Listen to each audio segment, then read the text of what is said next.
Yo, what's up, guys? Hopefully you can hear me okay.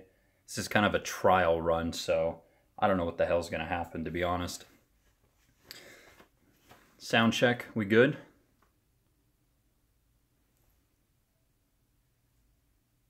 Maybe, kinda, sorta. Can you guys hear me all right? All right, good deal, good deal. All right, give me a sec here. I'm just grabbing a couple things.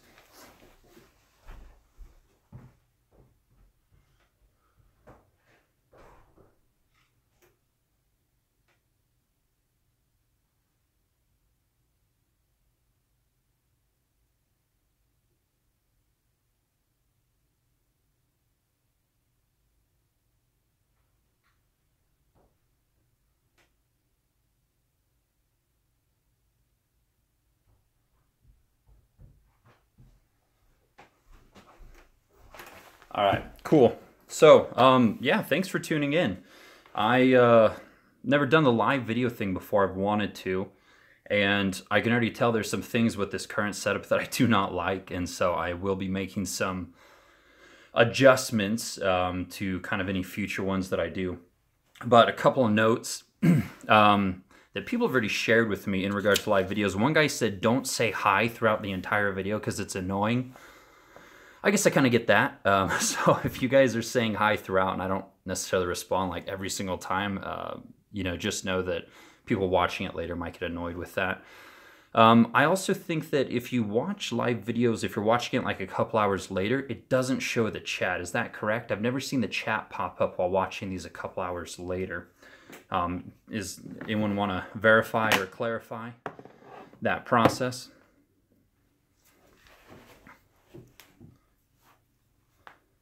Okay, good deal. All right, yeah, so if people ask questions, then I'll just read off the questions. That way, if people are watching it later, it actually makes sense as to what question I'm responding to. Because I've watched one or two, and I was like, I have no idea what question they're answering. And it's kind of frustrating because you don't really get a lot out of it if you don't know what the hell's going on. So I'll try to keep this as PG as possible. I'm sure BladeHQ would appreciate that, but no promises. Don't hold me to it. And yeah, let's see what else here. So let's start off with what I'm carrying today. So I'll just do a pocket dump because why not? So it was a ZT kind of day. So the 0850, this is what I carried. I think I'm actually going to send this one in for warranty work. It falls out without too much effort. And don't really love that. I prefer a strong detent that's going to, you know, keep it in the handle and then also give it a little bit better action. So yeah, I could take it apart and tweak it myself, but why would I do that? You know, when you can send it in and have someone who is competent and qualified, and if they break it, they'll replace the part. You know what I mean? So I'm just going to probably send this one in soon for a little warranty work on the lock bar. The funny thing is that I picked the absolute worst time of year to decide to do that because of the mess the Postal Service is dealing with these days. So ZT0010, this thing's discontinued. This one was given a blue, kind of a blue-gray stonewash by, what was it, TWS 777. Let's see, what else do I have in my pockets? Carried my Das Alfine Mir Nimitz wallet. And then the Surefire, what is this? The Titan Pro Plus, Titan Plus. So yeah, it could be difficult to modify the subframe lock. You know, but that's their thing to deal with. They get to fix that, so no worries. But anyways, carried this stuff today. So that is the pocket dump. Let me show you guys what new stuff I got in this last week, and then we'll get into whatever the heck is in this Barney and Friends lunchbox that BladeHQ gave me. I do have a background, and again, you guys are seeing some of the white sides of the light box. My apologies. But let's get this stuff out of the way. So here's some of the new stuff that came in this week. VDK Impaler. This is an integral, and you guys know how I feel about integrals. Ryan, go with the, talking about the Busker. I think that's the Alamic, the new Alamic. A little small for my taste, but anyway, so here is the VDK Impaler. The blade stock is actually thinner than I thought it would be, which is quite delightful. And then he ground the tip here pretty thin, so that is pretty cool. bearings, of course, and flipper, thumb stud. So this one just came in, new release from Vlad over at VDK Knives. The other new one that I have been, actually I've been carrying this one for a couple weeks. I got mine a couple weeks ago, but it is the Liang Ma 15. Also another integral because I love integrals.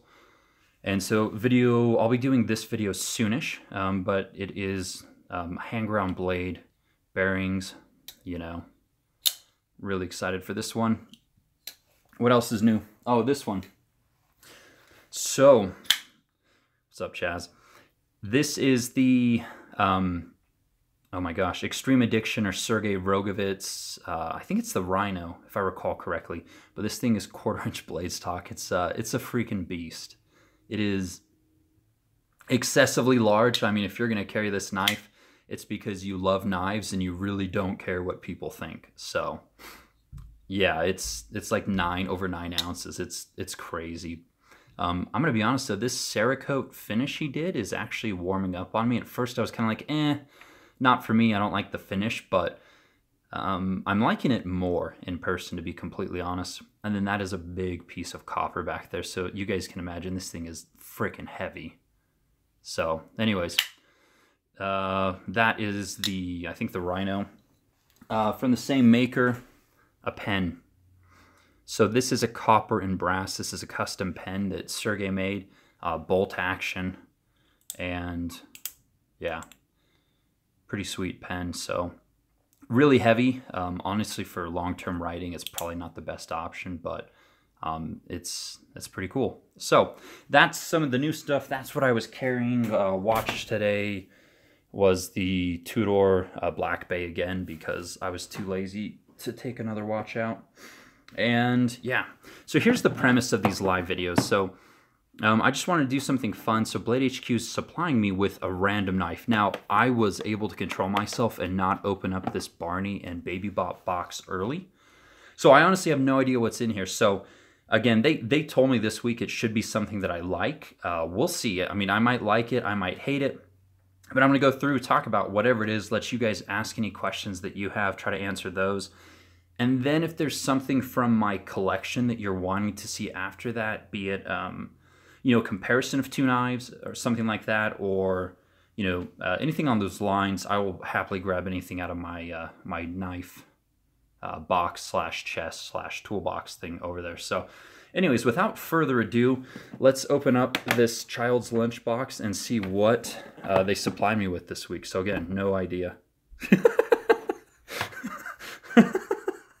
All right, I wasn't expecting that. The knife is inside it, but I think this is a hand puppet. Where the hell did they even get this? I mean, yeah, that's funny. Barney is creepy, man. And then Baby Bop, that sounds like a stripper's name, right? Oh, there's a knife in here. There's no case. Oh, okay. Ooh, this is a Brian. Okay, so we will, do a review of the hand puppet. Do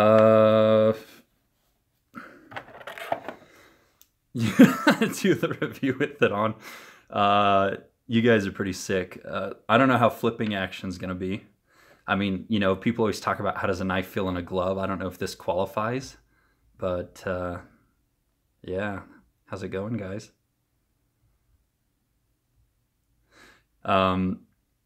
So they put the knife inside of Barney's corpse. Yes, they definitely did. That's really funny though. I really didn't open this beforehand. I was like, okay, I want to be surprised. I'll move it out of the way. If I need to, I'll bring it back later for your amusement. It's definitely getting weird, Chaz. You're absolutely right. See, look, they knew. They knew how I feel about integrals. Oh, so this is a Brian Tighe. Oh, which model is it? S30V, serial number 03. So this is one of the new models. My first custom was actually a Brian Tighe tiebreaker. And this might sound really weird, but the thing that I disliked about it was that it was too light. It didn't have enough mass to it. This knife has some heft to it. It feels really good. I don't know if they really sent this one for me to do a video on, or if they think that I'm going to buy it, but I don't think they're wrong on either counts because, God, I love integrals. Button locks. So Yeah, let me get a close-up here. But Brian Tighe, man, so when we're thinking about like the knife makers who, you know, who make knives completely on CNC machines, awesome. So Nugget 2247 said this is 490 bucks on BladeHQ. Oh, I'm not going to tell you guys that's a bad price, to be honest. I mean, you know, the Liang Ma here is 500 bucks. The should I grab more integrals? Do you guys want me to grab more? The Benchmade Anthem is 425, maybe. So I mean, the integrals in the Spyderco Nirvana was like what, 425 as well. So I mean, yeah, look at the pocket clip though. But I mean, in the 400 to 500 range is honestly where most integrals fall. Except for like the Wee Knife 702, that one's 300 bucks. All right, I'm gonna grab more integrals. Why the hell not, right? Give me one sec. Ooh, integral. I'll leave the custom out of it. We don't, because that one's way more expensive. Oh, the Tashi. I know I've got more. Hold on. Oh, Benchmade. And oh, here we go. Wee Knives. All right. So I grabbed most of the production integrals here. So we've got a smorgasbord now, even though I'm supposed to just be focusing. 360 on Benchmade is pushing it. All right, so let's, we'll start with the Brian Tighe. We'll do some size comparisons, whatever you guys want to see here. So let me do a close-up. If I had to guess, that's probably a zirconium pivot collar, custom pivot, looks like Torx. But Brian Tighe was really kind of the first person to pioneer the, you know, kind of the premise of a completely CNC made knife in a custom format. And yeah, I mean, so he was really the kind of the forefather of those. Then you have people like Brian Doe, Craig Brown. You've got the Grimsmo brothers, and I want to say that Brian Tighe predates them all, if I recall correctly. A couple years ago, his shop flooded, and I think he lost, like, his house flooded, and I think it destroyed, like, his several CNC machines in his house, if I recall correctly. Someone can correct me if I'm wrong, but let's take a look at the handle in detail real quick. The machining is definitely second to none. I mean, you cannot put down his machining. The lanyard hole is beautifully machined into that integral frame. That's pretty creative, in my opinion, at least. No sharp edges around the top, which is great. Flipper tab's a little basic, but it seemed to work well. Pocket clip. How did they do that? Because you can't attach screws from the inside. Interesting. That's very interesting. There's like one hole here for what could be like a micro freaking screw. That is actually, that's very impressive. I don't know how he did that, right? Because you can't blind attach from the inside on an integral like that. So that is, whew, that is nice. Anyways, look at the machining. So flipping action, it's actually really good. I mean, button locks are really hard to do well. But man, when you do button locks right, and it's really hard to get a good detent on a button lock too, just due to the mechanism, but that detent is solid. Button lock's a little stiff, but oh, I'm falling in love with this one, guys. Look at that thing. Oof. Let's look at the blade. He's always done this. The machining on the handles flows onto the blade. Very cohesive. Spider flickable. Dude, on holes, I'm really good, but on thumb studs, it's so hard for me to... Yeah, it's spider flickable. I'm definitely not a pro at that. Holes, though, hole cutouts. Do I have any in front of me? What's in my pocket? Oh, what am I... Oh, no. Oh, Spidey hole. Okay. Like Spidey holes. I mean, I can middle finger flick all day long, but with the thumb studs, I really don't like doing that. But the thumb studs are really well done. Jimping up top ergonomically. My ring finger right here is getting a little bit of a hot spot on that edge right there. The first two fingers, though, they lock into that handle really well. Yeah, a little bit of a hot spot on the ring finger, although I would absolutely forgive this knife for it, though. I mean, the machining, right? Backspacer, well, the lack of a backspacer, the spine of the knife, but yeah, really well done. It looks uncomfortable, but it's not. I mean, he's always been known for really good ergonomics, really crazy machining, really lightweight. But yeah, just on my middle finger, like in this section right here. You know, the other thing too is some people don't like when their fingers are forced into like specific, you know, finger grooves.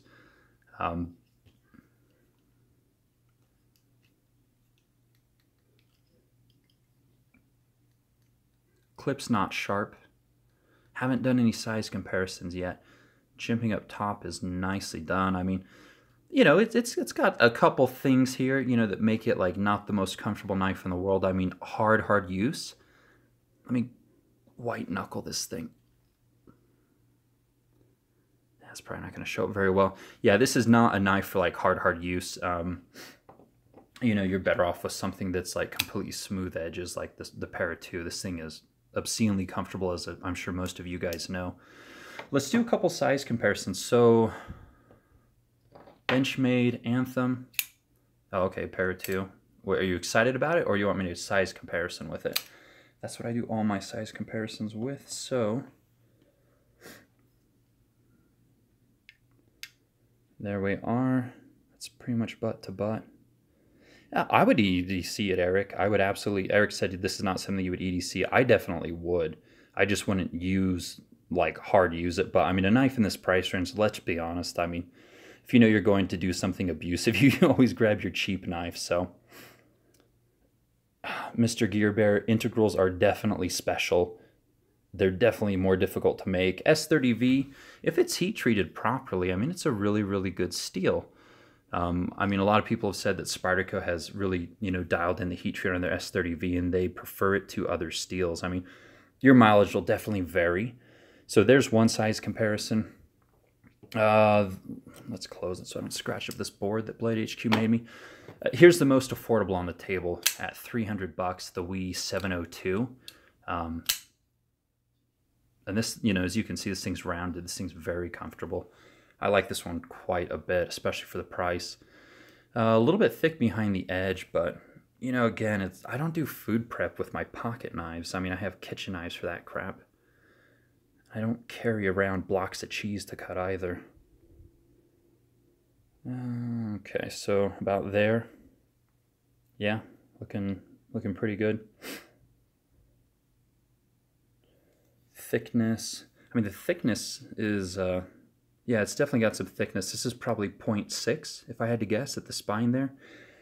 I've got, I don't know where my calipers are right now. They're probably in the drawer in front of me that this stand, that my camera tripod is like right in front of, so for the sake of not jamming the camera around. Yeah, so Mitchell said, thank you, who food preps with folders in the real world? I mean, some people do. I think Europeans, like, you know, they take like blocks of cheese and baguettes to work and crap, but I don't. You know, everyone's got different needs, but I think that's kind of almost a fallacy with, you know, these knives that I'm going to be cutting food with them. So 0.2 inch thick blade, or 2 thou. Thickness isn't terrible, to be honest, but man, just the machining is so well done. Yeah, I mean, again, Brian Tighe was certainly the kind of the forefather of the CNC knives, but people don't really talk about him as much as they used to. He's definitely at the shows, though, and he definitely brings some really cool knives. Centering is spot on. And again, the button lock is certainly underappreciated. The problem, lock is solid. That is nice. The button lock is underappreciated, but the reason is it's really difficult to do the button lock well.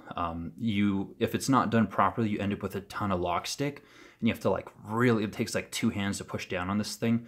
That was a problem that my first Brian Tighe suffered from, is, man, it had such insane lock stick. And the next guy I sold it to, I thought it was just, you know, I thought that was just the way that button locks were, because it was my first custom and it was my first button lock, and this was a long, long time ago.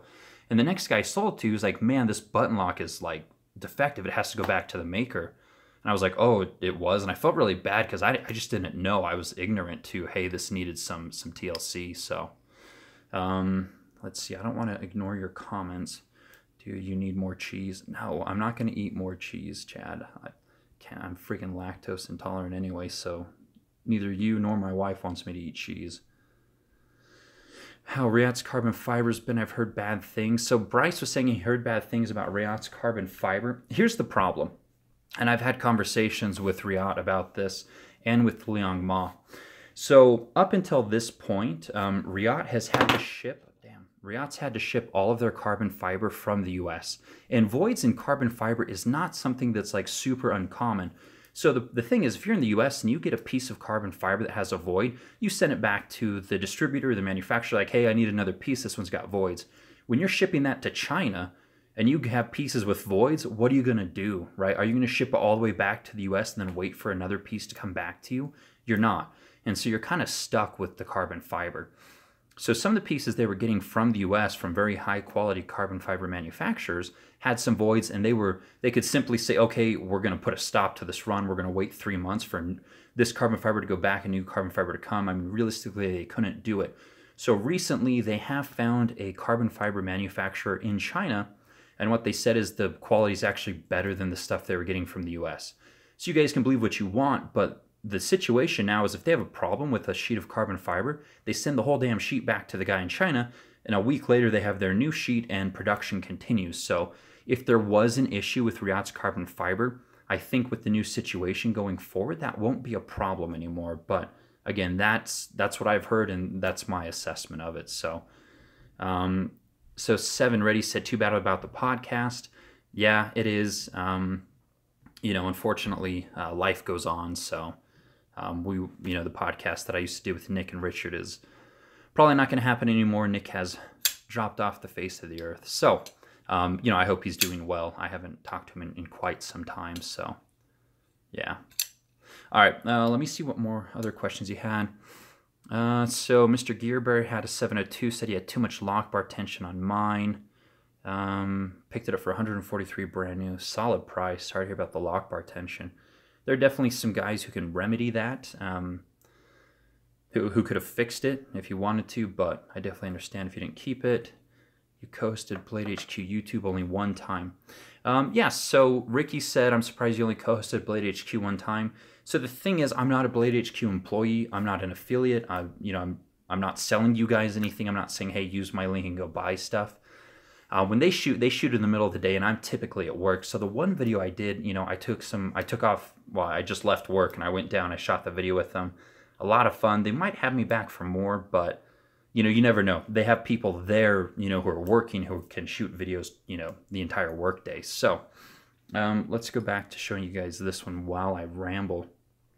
Smock knives use a button release, a compression lock. Don't know why we don't use that more. Yeah, Smock knives, he has upset a lot of customers. Mr. Gerber likes his future. Nice. Most carbon fibers, aircraft rejects.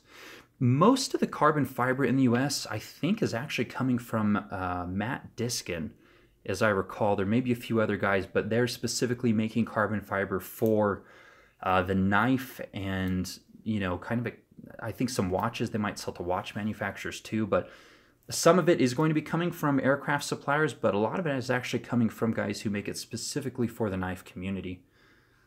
Ooh, ZT or Rayot. So someone asked which has better action, ZT or Rayot. Depends on the model, I guess. And Mitchell said you're a neighbor to BladeHQ. Yeah, I live 10 minutes from them, so me being able to go down and do the video, I just drove. Then no one flew me out, that's for sure. And, I just go down and pick up the Barney box with a knife. So, overall impressions on the new Ma is what Chaz asked.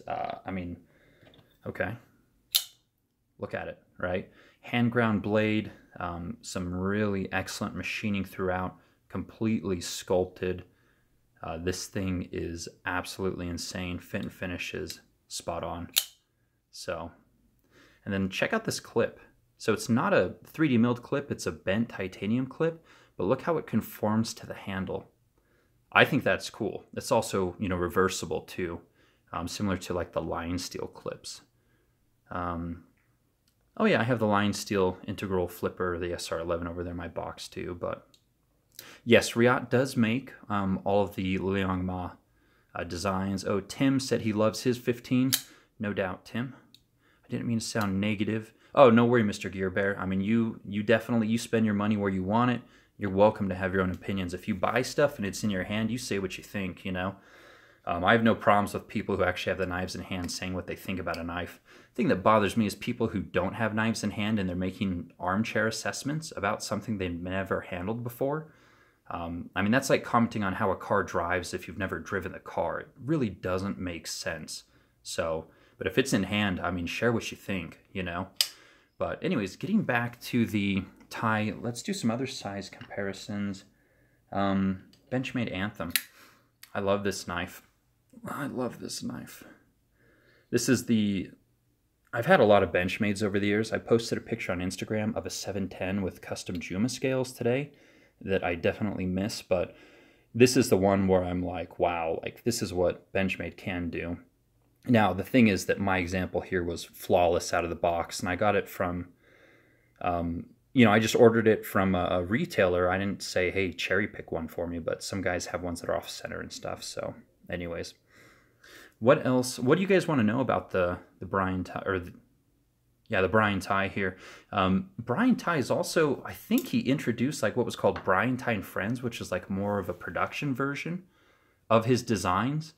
I haven't chatted with him about it or gotten too much in the way of details, but you know, it seems interesting. Again, his work is very, very recognizable. You will not confuse a Brian Tighe with any other knife, you know. I mean, and his machining has always been like, you know, some of the best of the best. So let's see here, some of the other questions.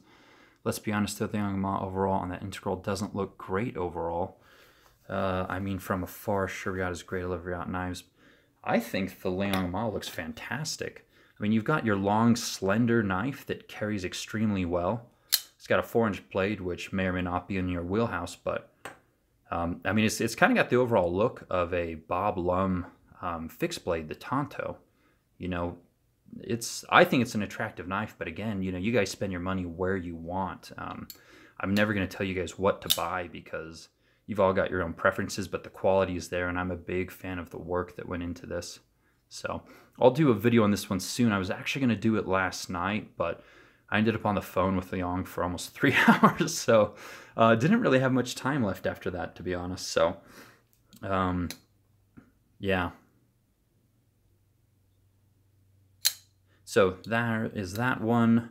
What else? ZTs are smooth, so are Riots. It all depends. Yeah, so Tommy is just saying they're both equally smooth. I've always been very happy with ZTs. I've always been very happy with Riots. In fact, me talking about sending back my 850 to adjust the detent, this will be the first time I've ever sent a ZT back for warranty work, and I've had, I mean, I have to probably over 30, you know, so the quality is there, the fit and finish is there, and, you know, personally, I absolutely love this model. It was quite contentious as far as some of the design elements and what people liked and didn't like, but you know, I'm definitely a fan. I would happily see this knife in other versions, you know, maybe with a different backspacer, maybe with a different thumb stud. I would welcome that. I would have no problems with that, as well as keeping this one. So Bryce was saying he feels like ZTs have a softer detent than Riot. Wait, I feel ZTs have much better detents, Riots, and we have much softer. I have had a lot of Riots. I've had a lot of Wii knives. It depends on the model, to be honest. Like the 702, a little bit softer, still, you know, opens very, very well. But some of the other ones I've had are actually quite a bit snappier.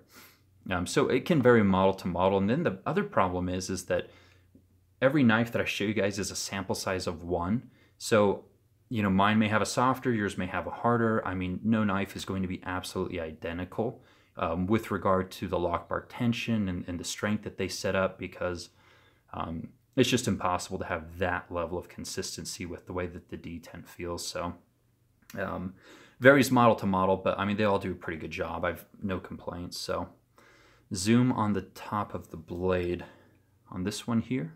So that is what Chaz asked for. Why does Brian Tighe use that pivot design? It reminds me of German history. Maybe. But I mean, you have to keep in mind is that the symbols the Germans used were symbols they borrowed from other people. Nothing was original in their designs either. So they stole other people's designs, just like happens in the knife community. So originality is extremely difficult these days.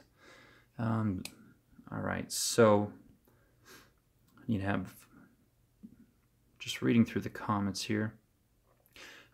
Eric was asking dual grind on the Liang Ma. Yeah, it's a compound ground blade, and it's actually done by hand. He has, in the Riot shop, there's like 1 or 2 guys who actually hand grind all of these knives, which is insane. So this was done by hand. So hand ground blade on an integral knife, you know, $500. I mean, it's definitely not out of the question. What are some of the other comments? Do you think Riot is $200 better than we in price point? If so, why? That's what Mr. Gear Bear asked. Ooh, that's a tough question. Ooh, 200? Probably not. 100? Yeah. Yeah, I think it is. But again, some of the designs, you know, and some of the makers and some of the details that we isn't doing just yet. So someone asked whether to buy the Riot Starboy K1 or K3. So the Riot Starboy, that's a small knife, so it's in a completely different realm than the K1 and K3. The K1 is probably the best user of the bunch. The K3 is the most technical and interesting of the bunch. Tactical Center was saying that his ZT850 also has a D10 issue. It shakes out. Yeah, I've seen a lot of people talk about that. Tim was saying that his Model 15 is actually stonewashed with blue throughout. So this is what the run was initially going to be, and then, you know, apparently Liang forgot that he told Riot that they were going to do some blue work on it. So he opened up the box and they actually were all blue, and he's like, oh crap. So he had to email everyone and be like, listen, it's actually different than I thought it would be. So, all right, trying to keep up with all the comments here. With the recent price cuts on Kaiser knives, do you think they're a good investment? Knives are not investments. If you want to do investments, we can talk about stocks, bonds, and mutual funds. Kaiser quality is definitely meriting the price, especially at those price cuts, but honestly, they shot themselves in the foot when they dropped their prices that much, because no one's going to want to buy them at full price anymore when they got marked down so much. So that is going to be interesting to see how they handle that going forward. Liang Ma's aren't branded with Riot logo. Any reason? He's using Riot as an OEM manufacturer. It's not a collaboration. It's Liang putting up all the money, supplying the design, and they build it for him. If Riot was putting up some of the money or had a hand in the design work, then it would be a collaboration and Riot's logo would be on it. But you know, when you approach an OEM manufacturer, make something for you, and you pay for the entire run, it's OEM work. It's not a collaboration. So that's why you don't see the collaboration or the Riot logo on his knives. But he makes no bones about where they're made or who makes them. So that's the reason. Okay, let's see. Who makes a better front flipper? So Gareth Bull or Clyde Challenor, I guess Thurborn. So I've only had the Challenor ones, and I love Clyde. He's such a good guy. I would happily support him. Gareth Bull might be fine too, but I have a friendship with Clyde, so I would definitely send people there.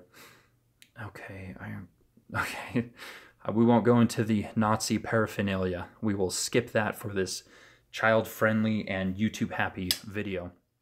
All right. Yes, let's not talk about German history. Riot 100% better than we, 100% better. Yeah, they're still better than we, but we has the capability to produce as well as they do. Just, I think they're trying to keep their prices at a certain point, which is smart. Man, okay, trying to keep with all the comments here, guys. Oh yeah, the new We Isha model. Yeah, that's a good one. All right. Okay, so let's see here. So what else? So tell me what else you guys want to see about this one. So beautifully made, obviously a very high-end, expensive flipper.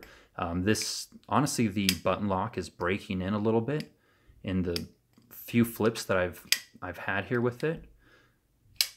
It's definitely a beautiful technical piece with all of this crazy machine work. Hard use, there are better options, but you know, as always, you use the tools that you have, right? If you're going camping and you drive a Honda Civic and you come to a dirt road, guess what you do? You drive onto the damn dirt road because that's what you've got, right? So it's the same thing with knives. Whatever's in your pocket is what you'll end up using. Is it always the best tool? No, but it's what's in your pocket. So having something is always better than nothing. So, yeah. How does it fit in the pocket? Good question. That's a very good question. So let's see how this fits in the pocket per request. Oh, actually, very nice. I'm not going to do a crotch shot and show you guys this in my pocket, but it is actually really good. Plenty of space for jeans here. And, oh, as you can see, he milled a tiny ball into the pocket clip there. And then, you know, there's a very generous gap to get into your jeans. If that gap is really tiny, it can be a struggle sometimes.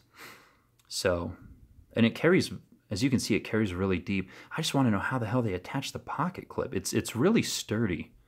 And it's got a decent amount of spring here. And then as you can see, kind of lays into one of the valleys here in the machining. So it's actually a little bit lower than it looks. But yeah, the pocket clip is actually really good. I mean, the whole knife from a machining standpoint, I mean, you can't deny the beautiful machine work, the mastery of the machine work on any Brian Tighe knife. So, and then look at the machine work on the zirconium, what I assume is zirconium inlay here. So, where does it say it's made? Made in the USA. So Brian Tighe's out of Canada. So this must be part of like the Brian Tighe and Friends collaboration. But I would love to know who's making this, because this is no small feat to make a knife like this in the US for under $500, to be completely honest with you guys. I have seen knives that were $500 and they were nowhere near this nice that were made in the USA. So whichever manufacturer he's using is very, very good, and I would like to know who it is. So again, any real, you know, any custom Brian Tighe would be made in Canada where he lives. I think if you guys still follow the Edge Observer, I know he hasn't posted in a long time, but his stuff is so good. But I think he did an interview with Brian Tighe. So if you guys want to know more about Brian Tighe, go to the Edge Observer YouTube channel and check out the video that he did. Let's see here. How's the jimping? So here's the, there we go. Here's the jimping. It's actually quite well done, moderately grippy, but as you can see, there's a valley, kind of a slight ramp here where the thumb goes. So that is quite nice. Now that I'm seeing these grooves in the blade. Almost. Let's try with, yeah, almost. You can almost use the cutouts in the blade like you can on the, well, almost everything is almost tonight. Probably just me. All right, some knives, we'll not say this, but some knives you can use the cutout in the blade. So, all right, what are some of the other questions? I'm trying to keep it with all the questions for you guys. Would you recommend the new Wii budget line over Kaiser for a nicer first knife? Yes, I would. You can always buy a Kaiser for $100 less than what they're sold for, said Tactical Center. That's probably true. I'm sure there are retailers out there who rock bottom them on the regular, which, again, good for consumers, bad for the brand image as a whole, though. Let's see. Is it part of the collab? Nugget asked. This knife, I'm not quite sure what you're asking. Who produced that? Let's see here. I don't think Brian Tighe wants to stay where his mid-techs are made, is what Tactical Center said. And to be honest, a lot of manufacturers do not want to stay where their knives are made. It's a pretty common practice. And I'm not sure, I think it's just kind of like old school thinking. You know what I mean? Like, if you're going to have a knife made, by like Riot knives, like you should tell people that. Or if you're gonna have a knife made by like Millet knives, I mean, you should talk about that. But it's been in the industry for such a long time that, you know, don't ask, just assume that it was made in-house completely, and it's just kind of carrying over. It's an old way of thinking. But as more information it goes out there because of the internet and YouTube videos and stuff, consumers are now aware of which manufacturers are really good. So it doesn't matter, you know, which company, you know, paid for the project and went with the OEM work. It's like, okay, who made it? Who really made it? I don't really care about which company is selling it. But anyways, I think that's why one of the main reasons people don't talk about where their stuff is made. And for a long time, a lot of US makers were making their stuff overseas and still saying it was completely made in the US. And there are still some makers who do that. And so obviously they're not going to say where it's made or even let you assume that someone other than them makes it. But again, you guys are probably all aware of that. The blade on that knife looks like a milling mistake. No way. Look at how it ties into the handle. That is very Brian Tighe-esque. It's certainly one of his trademarks. So, I mean, I've been exposed to his work for years and years and years, so perhaps I just see it as, you know, this is the way it should look, whereas you might think you don't like it. So, what else? Button locks. Again, I really like button locks. They're really hard to do well. So when they are done well, they are fantastic. And when they're not done well, they are absolutely terrible because they can have really bad lock stick, and it's hard to get a flipper to work well on a button lock. But this one is really well dialed. But the nice thing is you don't have to put your finger in front of the blade to disengage it. Like, especially for new knife people, it's like, oh, it's safe. You know, my finger's not in the way. But it's also very intuitive and very useful. So this one, I gander will still break in quite a bit here. So let's see, more questions. Vinny, yes, I won't repeat that. Okay, yep, Quartermaster, yep. Okay, made by we. So someone, well, Soon is saying button locks aren't very good for the long term. I have not seen, oh crap. I have not seen any specific examples to support that, but to be quite honest, I haven't had any button locks in my collection long term. I mean, I imagine some of the new companies that do button locks will hold out over the long term. Remains to be seen, though. I'd be interested to see a 10-year-old button lock and how well it's still functioning. That'd actually be really cool. Problem is, it's hard to track down knives that are that old and that used. Especially with a less common lock system like a button lock. But I think that would be a really interesting article or something like that. So you think a good button lock versus, I've never had a clone. Okay, let's see. I'm trying to answer some of the questions. If you ever considered knife design, I'm not sure. So Mitchell asked me if I think he asked me if I've ever considered designing a knife. It's like food, right? I love sushi, but I don't really want to learn how to make sushi. I just want to go and stuff my fat face with sushi. I'm kind of the same way with knives. It's like, hey, I really want to enjoy them, but I don't necessarily want to be the one making them or think that I somehow, you know, am qualified to do that. So I don't know if that makes sense, but sometimes for a lot of makers or people who get into making knives, they've told me that after they've been doing it for a while, they can't really look at knives without being super critical anymore, because every time they look at something, they see a problem here, they see a problem there. It kind of takes the magic out of it for them, because that is now their scope, or that purview is to say, okay, what did they do well? What did they not do well? And I would have done this, I would have done this, I would have done that. So yeah, don't marry your hobby. I was really into reptiles. I went to go work for a multi-million-dollar reptile facility, and I got completely burned out. And then I was really into health and fitness, and I have a graduate degree in health and fitness, and I got completely burned out. So yeah, don't marry your hobby is really good advice. Well said. All right, let's see what other questions. I have an old Benchmade AFO. Okay, so Wugga Wugga 82, I like that name, said I still have an old Benchmade AFO Auto that locks up a saws the day I got it. I was not kind to that thing either. I think that's a really good point, Wugga Wugga, is that if you want to look at knives that really get beat to hell on the regular, Benchmade knives really get beat to hell. The guys, I've known multiple guys who, not gun enthusiasts, and they have a Benchmade because you go into a gun shop, they sell Benchmades, and these guys just beat the crap out of these things. Like, they are truly vicious to their knives, and the things just hold up. So the most abused knives I've ever seen were Benchmade knives, and so if Wugga Wugga has an old Benchmade AFO Auto with a button lock that's still holding up well, honestly, I wouldn't be surprised. So, Tactical Center said that he's marrying his CRK Sabenza 21 large knife art carbon fiber knife. Quite the mouthful. I'll look forward to the invitations. That'll look funny. All right. What else do you guys want to know about this one? So, I mean, it's beautifully done. It's very smooth. The button lock's breaking in.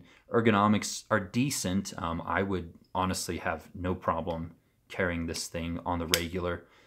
There's kind of a weird spot on the blade. I'm not sure why, but it's got what I assume is some sort of, it's got a stonewashed primary bevel, satin flats, and then some interesting millwork here towards the top of the blade. Again, S30V. Oh yeah, that's sharp. Should I shave on camera? Oh. All right, so I don't know who's going to buy this, but you have just gotten some Snuggle Bunny hair on it. You're welcome. So, yeah, Derek just asked how sharp did it come? Yeah, it's freaking sharp. No one likes paper cuts. Here's my notes for tonight, but yeah, I mean, it's really sharp. They did a good job. I would love to know who the manufacturer is on this, because the fact that they're able to accomplish for under $500 made in the US is honestly quite surprising to me.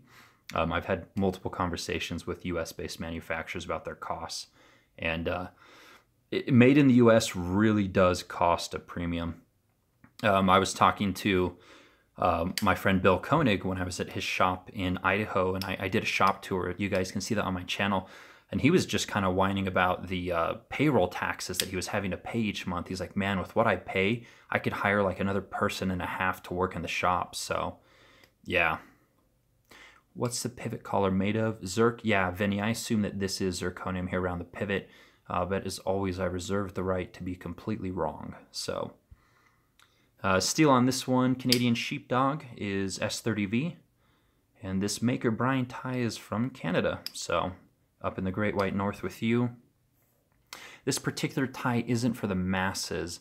You know, to be honest, I think Brian Tighe's work in general isn't necessarily for the masses. He has a very unique style, lots of machine work. You know, again, beautiful pieces, definitely. I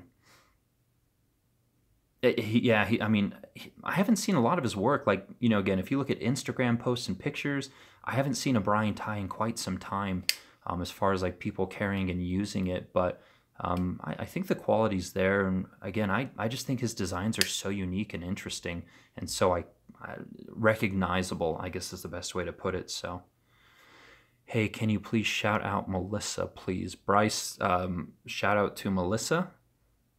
Whatever that means. So the weight on it, dang it, my scale. All right, guys, I'm gonna move the camera for a second. We're gonna grab the calipers and the scale. I am obviously unprepared. Where's my calipers? Although I don't want to scratch the calipers. Okay. All right, there we go. Okay. Okay, so Tommy told me this is 6.7 ounces. Let us verify on my scale, which is probably less accurate than BladeHQ's scale. 6.64, close enough. Titanium, how about that? All right, Vinny, how about that? Okay, so Perry Tucker was just saying that, you know, price and materials considered, he's going with the 702 first. Hey man, nothing wrong with that. You give it 6 months and you'll have all of these, because that's what happens. Okay.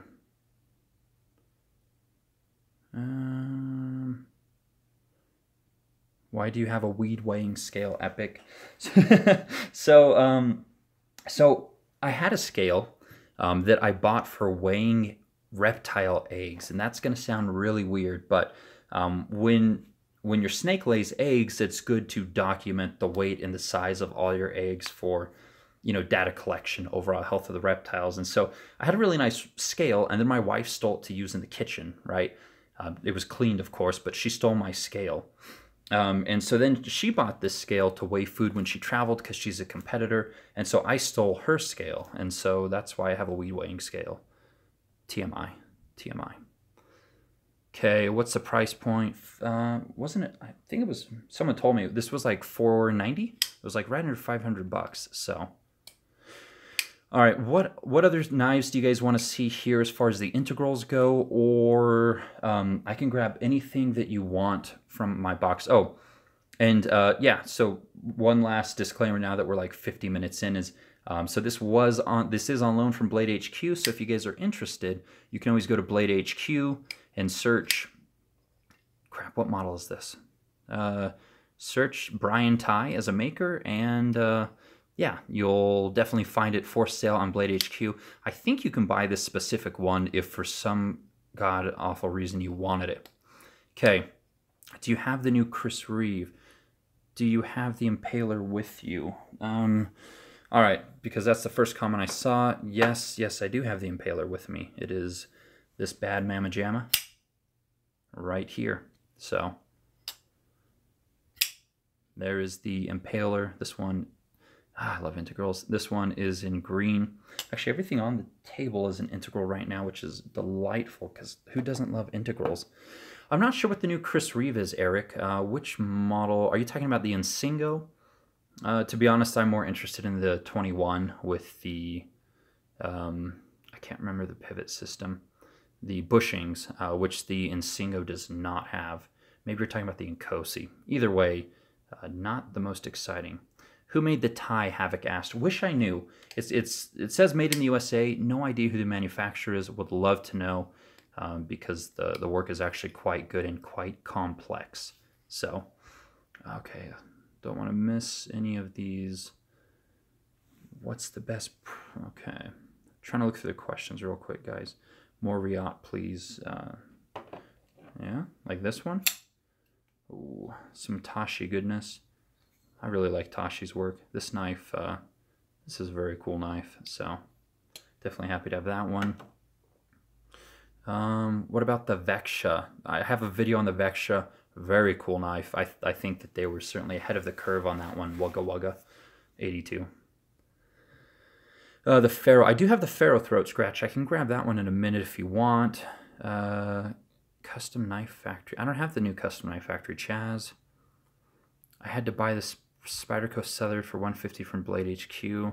That's a good price, Vinny. I didn't really like the Southern, to be honest. Can you shake the blade out on the 7.0? No. No, you cannot shake that blade out. PM2 isn't. I'm not a fan of the Impaler. You know, Vlad's got a very unique style. He really has, kind of a zero F's given type of approach to his knife designs. I mean, he just makes what he likes, and if you like it, great. If you don't, then, I mean, he's just going to keep making what he likes, and I respect that. So, it is just about like 2 inches wide at this portion here, so you're going to have to plan ahead that, hey, you know, but it's at the top of the pocket, so, I mean, your wallet's going to be down here closer to the bottom.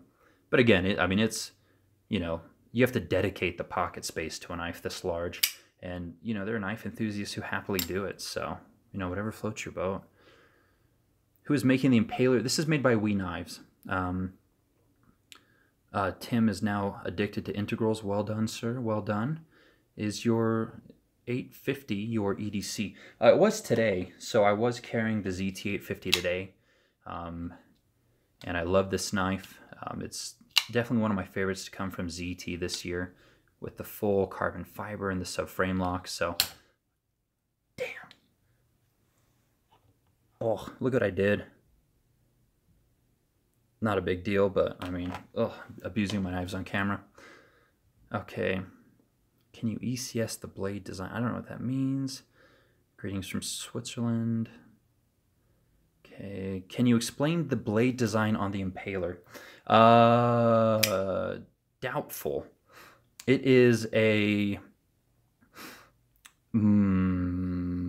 compound ground, worn, cliffy, harpoony thingy.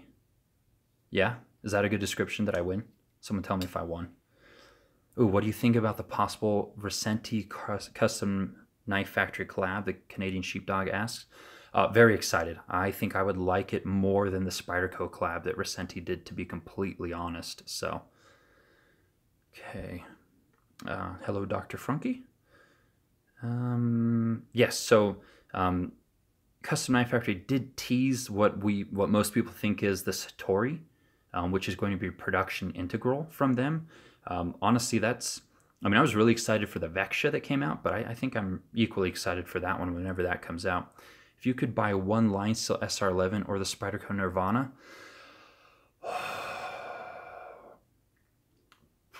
probably the Nirvana, just because of size and weight constraints. Tactical Center hates the embellishments on the 850. Yeah, it's been controversial. I like them, so. Okay, it's about wing. All right, guys, trying to catch up on these comments. All right, so anyways, so yeah, we took a look at the Brian Tighe here. Very cool knife. This was one I was completely surprised to see. I really like it. So if someone wants to buy this for me, I have no qualms in that regard. I would happily accept it. Not that I need you guys to buy me anything, so please don't. But you know, I would not be mad if I own this knife in the slightest. I think it's very unique. I think it's very cool, even among the integrals. So yeah.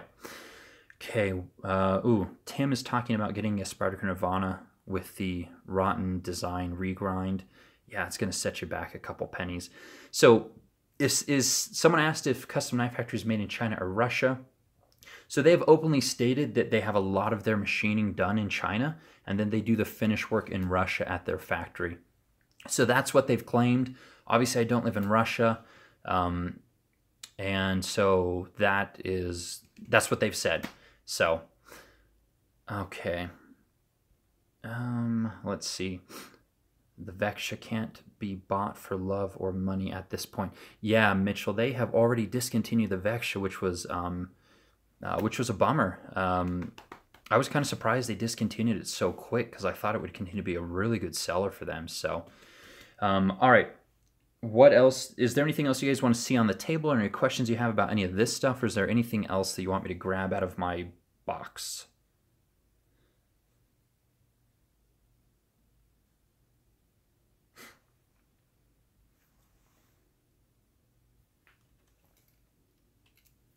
What's your newest knife? I think this one. This one just arrived Monday.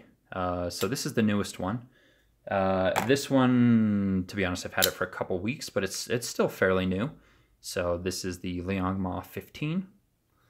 And let's see a GTC. I don't have a custom GTC. I just have the Zero Tolerance 0055, which is the GTC collaboration. Vinny wants to know, how's the lock on the Tighe?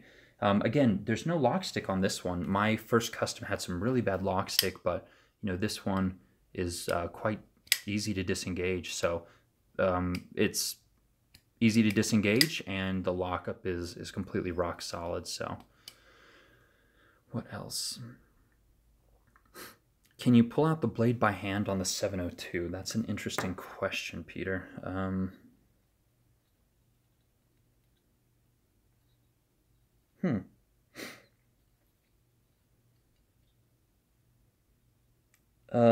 I don't think I can. So I've never thought about that before. No, I honestly can't.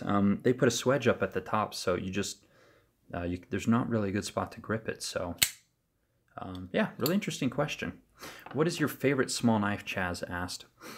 Oh man, I'm a big fan of the Guardian Tactical Helix Nano.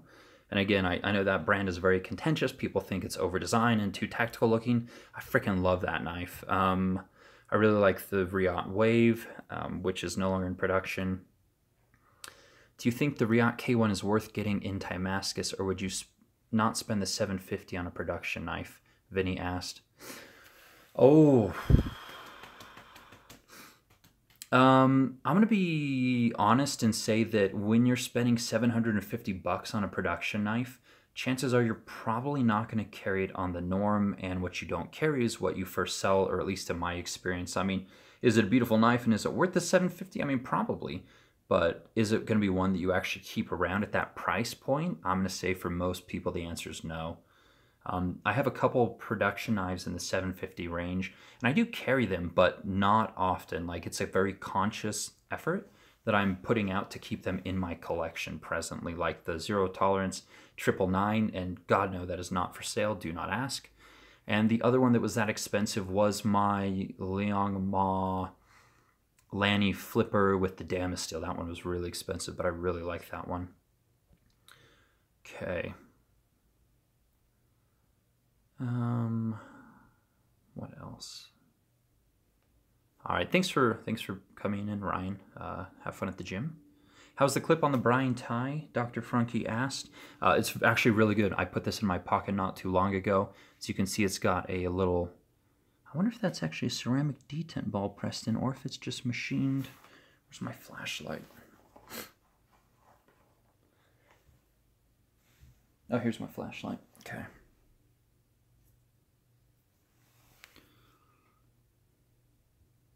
It's a different color, and I know I'm probably doing too much light here, but it's actually black, so it looks like that's actually a ceramic ball that was pressed into the pocket clip here. At first I thought it was just, you know, a portion of titanium that was machined out, considering the height of the base of the pocket clip here, but it's actually black, so that looks like a large ceramic ball. It works really well. I just put it in my pocket, was very impressed. Carries fairly deep. Thoughts on Chebrikov knives? I had one, Ricky asked. I had one Chebrikov knife, and the detent ball was pressed into the stainless steel lock insert. And ceramic detent balls in stainless steel are not as peanut butter and jelly as you might think. What the benefit of ceramic detent balls, which are obviously very hard pressed into titanium, is that titanium has a little bit of give as a material. And so it can actually flex the slightest amount, but that keeps the detent ball pressed in. The detent ball pressed into stainless steel actually causes, it's two hard materials against each other, and so my detent ball popped out on the first one that I had. Now, I bought the Chebrikov from a guy in Chicago who imported them via Russia. I'm pretty sure the guy was Russian in Chicago, and thankfully he was kind enough to swap it out for one where the detent ball did not fall out. But I thought that the quality was very, very good. I honestly viewed it as a less expensive Shirogorov, but it doesn't have the secret sauce of Shirogorov. You know, it's not as iconic in its design, but I thought the quality was there. So hopefully that answers the question on Chebrikov knives. So Tommy thinks anything over $500 for a production knife is too much. I won't disagree with that. You have to be there has to be very specific reasons on why you're paying more than $500 on a production knife. So, do you have any ballast songs? Oh, Tactical Center asked if Chebrikov knives were like affordable Shiros. Yeah, that's fair enough. I only have one crappy ballast song that I bought in high school. It's a piece of junk. I did a video on a crappy ballast song. I don't have any nice ones. In high school, I had like Band-Aids on every finger because I was trying to flip and I sucked and I just cut the crap out of myself. So if I get another Bally, I'm going to be a little bee and get one with a trainer because I can't show up at work like just cut to shreds. It's not very professional. I do put knives up for sale on Instagram occasionally, Mitchell asked. I should do it more because I have too many and there are other knives I want to get, but it's a lot easier to buy than sell. Selling is a pain in the ass. So, will this shake open? Oh, let me try off camera. Okay, off camera I could shake it hard enough to open it, but under normal conditions it's not shaking out. So that's a good question. Okay, I'm way behind on the comments. Okay. Can we get onto controversial topics? Ooh, I don't know. I mean, we're far enough in here that no one's going to watch this far in. Okay, a lot of ceramic details fall out of steel lock bars if it's installed incorrectly. Happens from time to time. Yeah, it's just the materials. Ceramic is way better off set into titanium itself. Something that Clyde Challoner does on his stainless steel lock inserts is he actually mills out a tiny little hole on the inside that he sets for the detent ball specifically, so he can have a stainless lock insert, but the detent ball can still sit in directly in titanium. I think that's an ingenious solution. So Vinny says Shirogorov is overpriced. You must be on Blade forums looking at that thread, because I have been as well.